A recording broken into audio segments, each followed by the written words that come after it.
안녕하세요, 젠블러입니다. 지난 승무패 70회차에서 1등 당첨자가 나오지 않아 약 6억 5천만 원이 이월되었는데요. 이번 영상을 참고하시어 대박의 행운을 가져가시길 바라겠습니다. 오랜만에 이월된 승무패 71회차는 이탈리아 세리에 6경기와 프랑스 리그앙 8경기로 구성되었는데요. 그럼 첫 번째 경기부터 마지막 14번째 경기까지 순서대로 쭉 살펴보겠습니다. 승무패 71회차 첫 번째 경기는 코모와 베로나의 경기. 코모는 현재 리그에서 3승 3무 1패로 6위에 위치해 있는데요. 득점 9, 실점 5로 득실차 플러스 4까지 기록하고 있어 상승 모멘텀을 갖추고 있습니다. 반면 베로나는 0승 5무 3패로 아직 승리가 없고 득점 4, 실점 11로 난항에 빠져 있습니다. 상대 전적에서는 코모가 최근 2전 1승 1무로 베로나의 우세한 성적을 갖고 있는데요. 전술적으로 코모는 홈 템포를 초반부터 끌어올려 좌우 폭을 잘 활용하며 점유율을 확보해 리듬을 잡을 가능성이 높고, 베로나는 역습과 수비 블록을 두텁게 구축하며 분위기 반전을 노릴 것입니다. 다만 주목할 점은 베로나의 원정 0승 기록과 코모의 홈 득점 페이스, 승리 경험 차이가 큰 만큼 코모가 우세할 것으로 보이는 가운데 저의 예상 스코어는 코모의 2대0 승리를 예상합니다. 두 번째 경기는 유벤투스와 우디네세의 경기. 유벤투스는 현재 3승 3무 2패, 득점 9, 실점 8로 근소한 우위지만 명문 구단답게 홈에서의 성적은 2승 2무 0패로 안정적입니다. 우디네세 역시 3승 3무 2패, 득점 10, 실점 12로 득실차 -2며 원정 성적 2승 1무 1패로 좋은 성적을 가지고 있습니다. 유벤투스는 최근 유럽 대회와 리그를 병행하며 체력적으로 누적된 피로를 보이며 연속 3연패에 빠져 있는데요. 특히 최근 4경기에서 무득점을 기록하고 있습니다. 반면 우디네세는 세트피스 및 역습 상승세가 있지만 원정에서 실점 관리가 약한데요. 전술적으로 유벤투스는 점유율을 바탕으로 미드필드에서 주도권을 잡으려 할 것이며, 우디네세는 수비 뒤 공간 활용 및 세트피스에서 반격을 노릴 것입니다. 최근 맞대결 및 홈 이점을 고려하면 유벤투스가 소폭 우세하지만 최근 경기력을 보면 우디네세가 유벤투스를 잡을 수 있는 기회라 생각됩니다. 저는 우디네세의 0대1 원정승을 예상해 보겠습니다. 세 번째 경기는 AS 로마와 파르마의 경기. 로마는 6승 0무 2패로 리그 2위에 올라 있는데요. 하지만 유로파리그를 같이 소화하는 일정으로 체력에 무리가 있을 것으로 보이는데요. 최근 경기력도 사스올로에게 겨우 한 점차 승리를 가져오며 연패를 면한 로마였습니다. 상대할 파르마도 2경기 0대0 무승부를 기록하며 하위권 탈출을 못하고 있는데요. 특히 원정에서는 아직 승을 얻지 못하고 있습니다. 전술적으로 로마는 초반부터 압박을 걸고 라인을 올려 주도권을 잡을 것이며, 파르마는 수비 중심으로 버티면서 역습 기회를 노릴 가능성이 높습니다. 상대 전적 2전 2승으로 우위인 로마로서는 심리적으로 유리하지만 최근 로마의 체력적 부담도 작용한다면 무승부 결과도 가능할 것으로 보여 로마의 2대1 승과 함께 1대1의 무승부 이변도 같이 예상하겠습니다. 그럼 승무패 네 번째 경기는 프랑스 리그앙 르아브르와 브레스트의 경기. 르아브르는 현재 2승 3무 4패, 득점 11, 실점 16으로 중하위권 싸움 중인데요.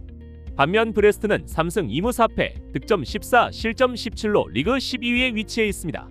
컵대회나 유럽 일정으로 인한 피로도는 두 팀 모두 크지 않아 보이지만 홈팀 르아브르는 27일 옥세르와 리그 원정 경기를 뛰고 온 후라 어느 정도 피로도는 브레스트보다 좀 더 있을 것으로 예상됩니다. 전술적으로 르아브르는 홈에서 좌우 측면을 넓히고 역습과 측면 전환을 중심으로 전개할 가능성이 높고요. 브레스트는 최근 수비 조직을 조금씩 다듬으며 중원 빌드업보다는 전방 압박과 역습 한 방을 노릴 것입니다. 조직력 심리적 안정감에서는 르아브르가 근소하게 우세해 보이지만 상대 전적에서 전승을 거두었던 브레스트이기에 이번 경기는 홈팀과 원정팀의 승리를 갈라서 가보도록 하겠습니다. 예상 스코어는 1대0 홈승과 1대2의 원정승입니다. 다섯 번째 경기는 로리앙 대 파리 생제르맹의 경기. 로리앙은 2승 2무 5패, 득점 12, 실점 21로 하위권에서 고전 중이고 최근 흐름도 무승패 무패로 기복이 심합니다. PSG는 6승 2무 1패, 득점 19, 실점 8으로 리그 최고 페이스를 보이고 있습니다. PSG는 최근 유럽 챔피언스 리그 일정까지 병행하며 체력 관리가 중요하지만 스쿼드가 두텁고 감독의 로테이션 운영도 정교에 큰 부담은 아닌 것으로 보입니다. 반면 로리앙은 홈에서 득점은 많으나 실점 또한 많은 것이 문제입니다.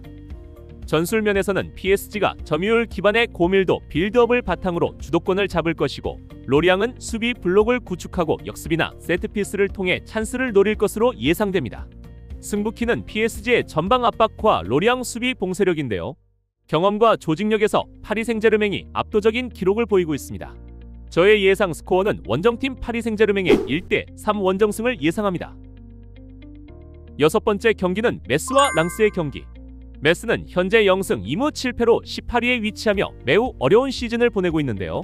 반면 랑스는 6승 1무 2패로 리그 2위를 지키고 있습니다. 전술적으로 랑스는 측면 풀백의 오버래핑과 속도 위주의 전개로 메스의 느슨한 수비 라인을 공략할 것이며, 메스는 수비 중심으로 버티며 역습 하나에 기댈 가능성이 높습니다. 메스는 홈 경기라 하더라도 최근 분위기와 수비 리스크가 너무 크기 때문에 이변을 노리기엔 부담입니다. 비록 최근 맞대결에서는 메스가 조금 우위에 있지만 최근 흐름은 확실히 랑스의 승리가 확률이 월등히 높아 보입니다. 예상 스코어 1대3으로 원정팀 랑스의 승을 예상합니다. 일곱 번째 경기는 OSG 니스와 릴 OSC의 경기.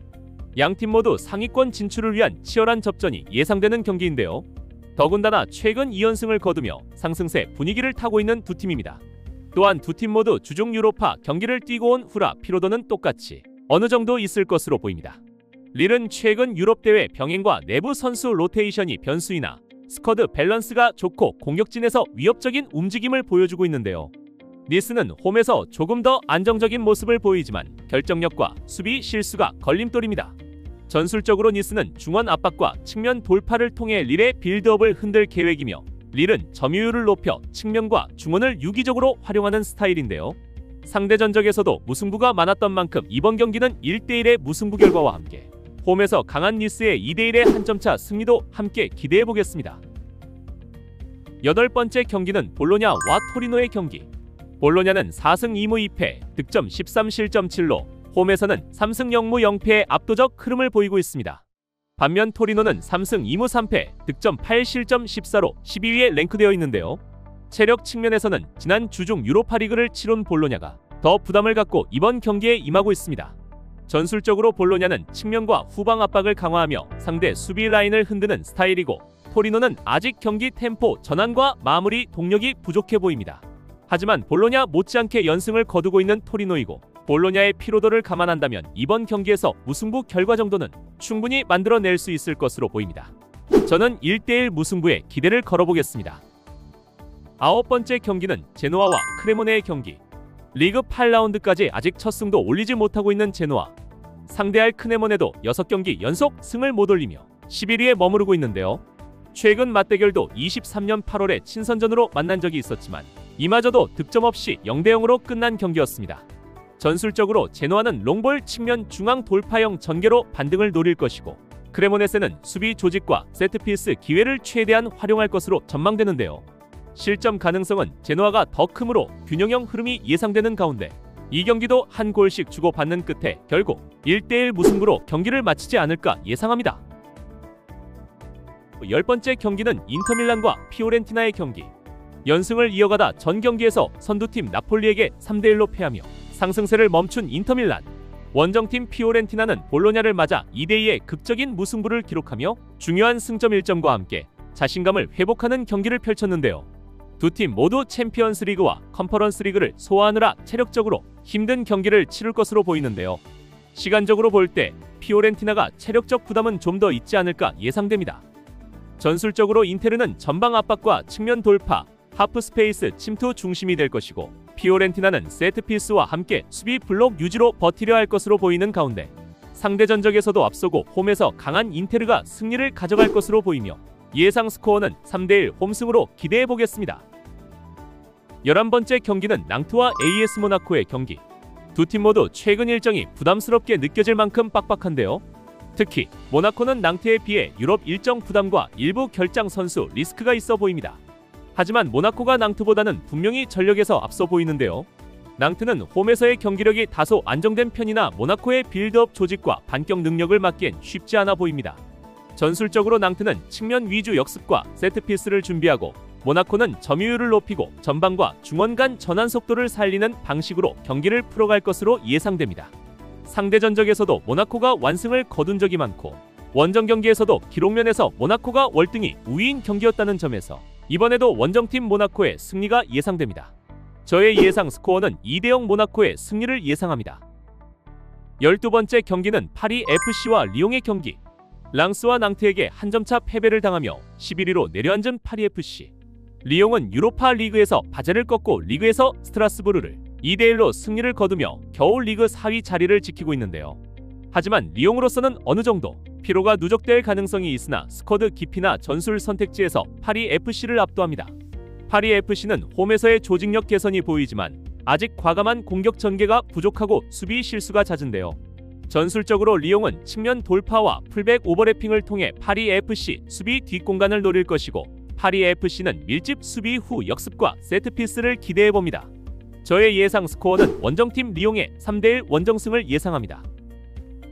13번째 경기는 스트라스부르와 옥세르의 경기. 스트라스부르는 컨퍼런스컵 포함 무패 행진을 이어오다 전 경기에서 리옹에게 한 점 차로 패하고 말았는데요. 계속 이어진 경기에 어느 정도 경기력에 영향을 미친 것으로 보입니다. 하지만 이번 경기도 3위로 펼쳐지는 경기라 스트라스부르로서는 부담이 가는 이번 경기라 생각됩니다. 한편 옥세르도 27일 경기를 치르고 마는 원정 경기라 이번 경기에 체력적 부담을 갖는 정도는 비슷해 보이긴 합니다. 스트라스부르는 홈에서 조직적인 빌드업과 압박 전개를 잘 구축하고 있으며 옥세르는 원정에서 아직 승리가 없는데요. 전술적으로 스트라스부르는 중원 압박과 측면 돌파를 동시에 활용하며 옥세르는 역습과 세트피스에서 반등을 노릴 것입니다. 저의 예상 스코어는 그래도 상대 전적에서 전승을 거두고 있는 홈팀 스트라스부르의 2대0 승리를 예상합니다. 승무패 71회차 마지막 14번째 경기는 툴루즈와 스타드 렌의 경기. 리그에서 9위와 10위를 달리고 있는 두 팀의 맞대결인데요. 전 경기에서 툴루즈는 모나코에게, 렌은 니스에게 한 점 차 패배를 당했습니다. 두 팀 모두 유럽 대회 일정 영향은 크지 않아 보이고 홈팀 툴루즈는 최근 홈에서 2승 1무 1패의 성적으로 조금 더 안정적 흐름이고 스타드 렌은 아직 원정에서 승이 없습니다. 전술적으로 툴루즈는 측면 중심의 역습 차단 후 빠른 전진 패스를 활용할 것이고 렌은 점유율을 조금씩 늘리며 중원에서의 주도권 탈환을 노릴 것으로 보입니다. 상대 전적에서도 툴루즈가 3승 1무로 우세이고 최근 흐름도 괜찮은 면이 있어 툴루즈의 한 점차 승과 함께 스타드 렌의 끈끈한 수비력으로 1대1의 무승부도 가능한 경기입니다. 이상 71회차 14경기를 순서대로 살펴보았는데요. 오랜만에 한번 2월된 회차인 만큼 이 영상을 참고로 나만의 픽으로 대박의 기운을 얻어가시길 바랍니다. 구독과 좋아요 부탁드리고요. 그럼 행운이 따라오실 겁니다. 끝까지 시청해주셔서 감사합니다. 잼블러였습니다.